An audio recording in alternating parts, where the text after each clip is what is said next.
what topics on the 7 will you be to hone in? Well, pay attention, Harold, to the weighting. The Series 7 is based on 4 critical functions. Can you find a customer? Can you open a new account? Can you make an investment? What happens afterwards, backstage? The third function, making the investment, is 91 questions. And of those 91 questions, the vast majority of them are options, plus or minus 20, 15, 25, munis, plus or minus 25, minus 15, 25. And I would add to that suitability as well, but also I would add mutual funds.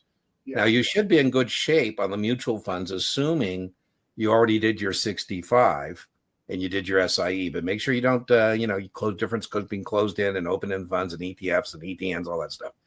Now, Brian put up suitability, and here's where it's really important that you lay the base on the products, the investment vehicles, because the 3 styles of questions you get on Series 7 are recognition, practical application, and judgment.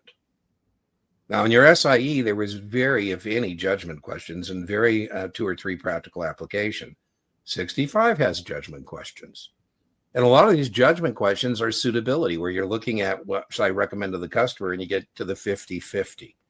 And to squeeze the trigger on that 50-50, the more product knowledge you have, the better you'll be in pivoting and picking the right answer on those, because those suitability questions, I think, are some of the toughest questions. Brian, your thoughts on that? Absolutely. It starts with your product knowledge.